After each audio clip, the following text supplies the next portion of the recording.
उत्तर प्रदेश में होने जा रहे विधानसभा चुनाव से पहले इंदौर में रह रहे यूपी के भाइयों को प्रधानमंत्री नरेंद्र मोदी के सबका साथ सबका विकास के संकल्प को समझाया गया।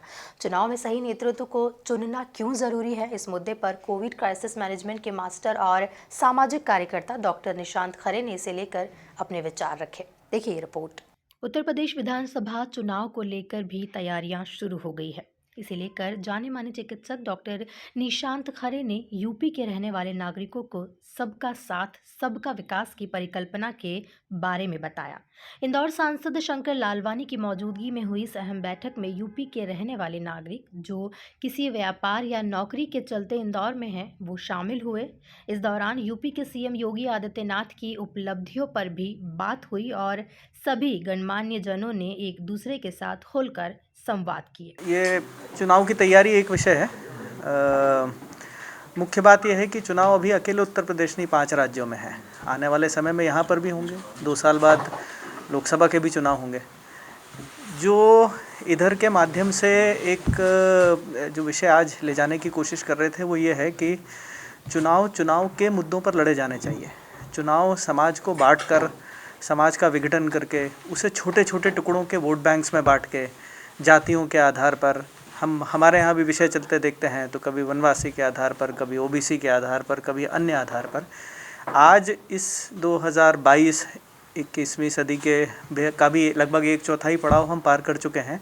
इस समय में ये वो मुद्दे नहीं हैं जो गवर्नेंस को तय करते हैं।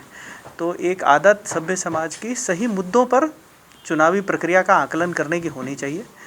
और जो आपने कहा कि किस तरीके से इन्फ्लुएंस करने की बात करते हैं, तो इन्फ्लुएंस जो करना चाहते हैं, या मैं मेरी इच्छा से बता सकता हूँ, वो इन्फ्लुएंस यही है कि सही मुद्दों का आकलन कर सही चीज़ों का आकलन कर अपने छोटे मोटे भेदों को भूलकर और एक समग्र चिंतन कर कि समाज किस दिशा में जाना चाहिए, ये हमारा चुनाव के समय में चिंतन का विषय होना चाहिए युवा एजुकेटेड देश में अब।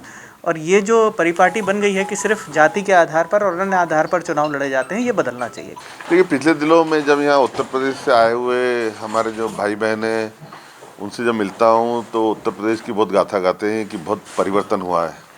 एक समय था बीमारू राज्य था देश में, अब विकास की ओर तेज़ी से बढ़ रहा है। एक तरफ गुंडा राज था, अब हमने देखा कि गुंडा राज की समाप्ति हो गई।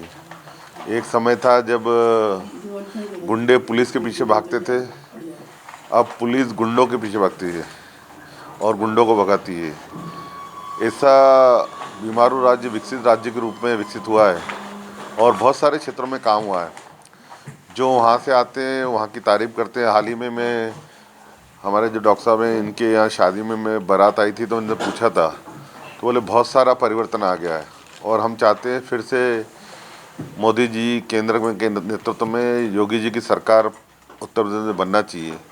तो यहाँ बहुत सारे लोगों की जो भावना है वो प्रदर्शित करने के लिए, जो उत्तर प्रदेश से जो हमारे भाई बहन यहाँ निवास करते हैं या जिनके रिश्तेदार वहाँ पर हैं या जिनका व्यापार व्यवसाय है। जैसे अभी मैं एक मिठाई वाले की दुकान पे गया था, उन्होंने कहा हमारे यहाँ का जो कारीगर हैं वो लगभग 300 से 400 कारीगर इंदौर में मिठाई की दुकानों पे काम करते हैं। चने भुनने वाले हैं जो ठेलों पे काम करते हैं।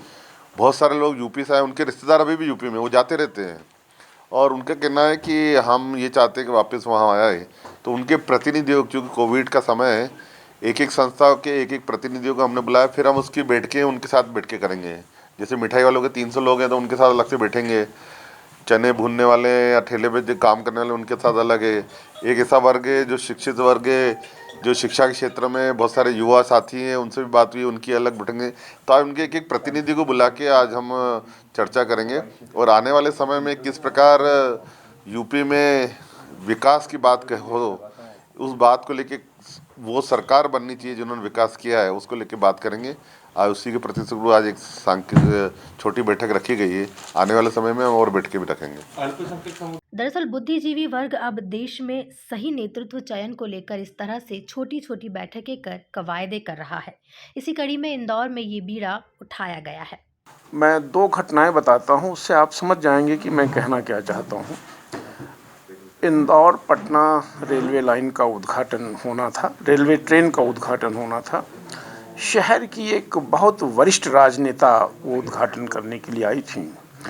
उन्होंने कहा कि मेरी इच्छा है कि इस ट्रेन से डॉक्टर पीएन मिश्र जैसे लोग शहर में आएं जिन्होंने शिक्षा के स्तर को ऊपर उठाया। अपराधी ना आए उत्तर प्रदेश और बिहार के, इसका मतलब वहाँ अपराधी बहुत बड़ी संख्या में थे।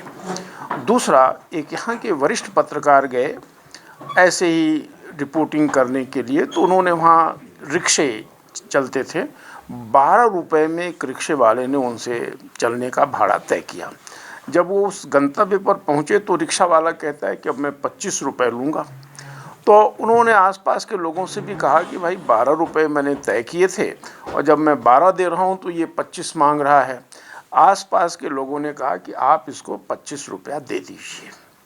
जब वो रिक्शा वाला 25 रुपये लेके चला गया तब ये पूछते हैं कि आप लोग भी उसी के पक्ष में बोल रहे थे? तो वहाँ के लोगों ने कहा कि हम आपके पक्ष में बोल रहे थे, क्योंकि यह एक खास पॉलिटिकल पार्टी का वोटर है जो इसके पहचान से स्पष्ट है। अगर आप इसको 25 रुपया न देते तो निकटस्थ थाने में वो जाके आपकी रिपोर्ट करता और आपकी ज़मानत भी न होती। इस प्रकार का लॉलेस प्रदेश बना हुआ था। एक सामान्य नागरिक के रूप में मुझे चाहिए क्या? परफेक्ट लॉ एंड ऑर्डर हो, जो है इंफ्रास्ट्रक्चर, जैसा कि डॉक्टर द्विवेदी ने कहा, हमारे पास सड़क की सुविधा हो, हमारे पास जल हमको प्राप्त होता हो, स्वास्थ्य संबंधित हमारी सेवाएं। अब इन चीज़ों को हमें अगर सतत बनाए रखना है तो हमारे नेतृत्व को भी सतत ही होना पड़ेगा, ये मैं कहना चाहता हूँ। मैं तो वहाँ के नस नस से वाकिफ़ हूँ, किस प्रकार की लॉलेसनेस और गुंडागर्दी थी।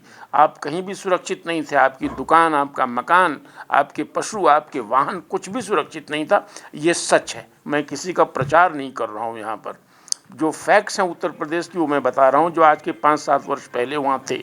सबसे बेहतर जो तरीका है आजकल मैसेजिंग का वो है सोशल मीडिया। हमारा सोशल मीडिया से सभी लोग लगभग जुड़े हुए होते हैं। कोरोना में पर्सनली मिलना नहीं हो पा रहा है, लेकिन मैं अगर बात करूं उत्तर प्रदेश का, तो मैं अभी उत्तर प्रदेश 18 दिसंबर को ही गया था और वहां पर देखा काफ़ी बदलाव आया। मैं रेगुलर उत्तर प्रदेश जाता रहता हूं, मैं उत्तर प्रदेश का मूल निवासी हूं।